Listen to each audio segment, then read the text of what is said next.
മത്തായിയുടെ സുവിശേഷം 2-ാം അധ്യായം 1 മുതൽ 23 വരെയുള്ള തിരുവചനങ്ങൾ. ജ്ഞാനികളുടെ സന്ദർശനം.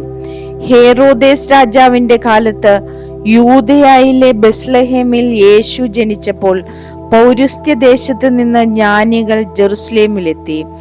അവർ അന്വേഷിച്ചു, എവിടെയാണ് യഹൂദന്മാരുടെ രാജാവായി ജനിച്ചവൻ? ഞങ്ങൾ കിഴക്ക് അവന്റെ നക്ഷത്രം കണ്ട് അവനെ ആരാധിക്കാൻ വന്നിരിക്കുകയാണ്. ഇത് കേട്ട് ഹേറോദേസ് രാജാവ് അസ്വസ്ഥനായി.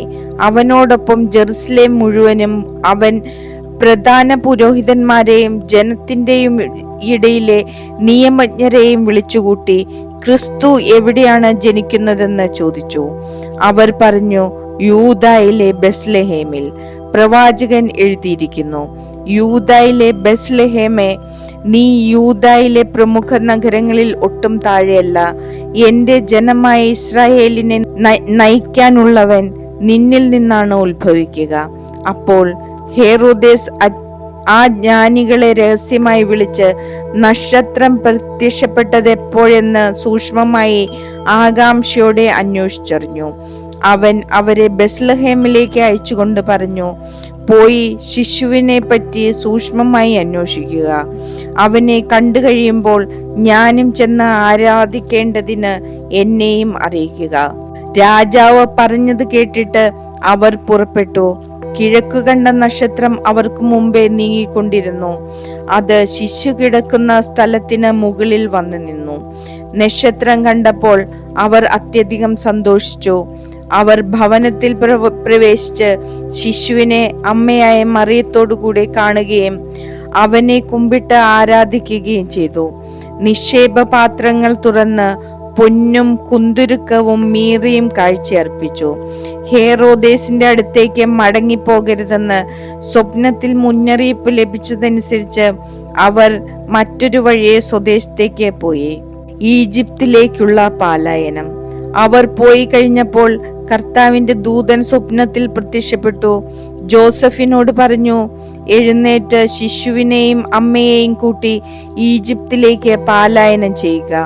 ഞാൻ പറയുന്നത് വരെ അവിടെ താമസിക്കുക. ഹേറോദേസ് ശിശുവിനെ വധിക്കാൻ വേണ്ടി ഉടനെ അന്വേഷണം തുടങ്ങും. അവൻ ഉണർന്ന് ശിശുവിനെയും അമ്മയെയും കൂട്ടി ആ രാത്രി തന്നെ ഈജിപ്തിലേക്ക് പോയി. ഹേറോദേസിന്റെ മരണം വരെ അവിടെ വസിച്ചു.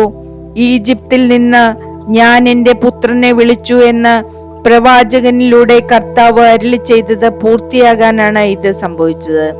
ജ്ഞാനികൾ തന്നെ കബളിപ്പിച്ചെന്ന് മനസ്സിലാക്കിയ ഹേറോദേസ് രോഷാകുലനായി. അവരിൽ നിന്ന് മനസ്സിലാക്കിയ സമയമനുസരിച്ച് അവൻ ബെത്ലഹേമിലെയും സമീപ പ്രദേശങ്ങളിലെയും 2 മതിൽ താഴെയും വയസ്സുള്ള എല്ലാ ആൺകുട്ടികളെയും ആളയച്ച് വധിച്ചു. ഇങ്ങനെ ജെറമിയ പ്രവാചകൻ വഴി അരുളി ചെയ്യപ്പെട്ടത് പൂർത്തിയായി. റാമായിൽ ഒരു സ്വരം, വലിയ കരച്ചിലും മുറവിളിയും. രാഹേൽ സന്താനങ്ങളെ കുറിച്ച് കരയുന്നു. അവളെ സാന്ത്വനപ്പെടുത്തുക അസാധ്യം, എന്തെന്നാൽ അവൾക്ക് സന്താനങ്ങൾ നഷ്ടപ്പെട്ടിരിക്കുന്നു. തിരിച്ചുവരവ്. ഹേറോദേസിന്റെ മരണത്തിന് ശേഷം ഈജിപ്തിൽ വെച്ച് കർത്താവിന്റെ ദൂതൻ ജോസഫിന് സ്വപ്നത്തിൽ പ്രത്യക്ഷപ്പെട്ട് പറഞ്ഞു, എഴുന്നേറ്റ് ശിശുവിനെയും അമ്മയെയും കൂട്ടി ഇസ്രായേൽ ദേശത്തേക്ക് മടങ്ങുക. ശിശുവിനെ വധിക്കാൻ ശ്രമിച്ചവൻ മരിച്ചു കഴിഞ്ഞു. അവൻ എഴുന്നേറ്റ് ശിശുവിനെയും അമ്മയെയും കൂട്ടി ഇസ്രായേൽ ദേശത്തേക്ക് പുറപ്പെട്ടു. മകൻ അർക്കലാവോസ് ആണ് പിതാവായ ഹെറോദേസിന്റെ സ്ഥാനത്ത് യൂദയായിൽ ഭരിക്കുന്നതെന്ന് കേട്ടപ്പോൾ അവിടേക്ക് പോകാൻ ജോസഫിന് ഭയമായി. സ്വപ്നത്തിൽ ലഭിച്ച മുന്നറിയിപ്പ് അനുസരിച്ച് അവൻ ഗലീലി പ്രദേശത്തേക്ക് പോയി.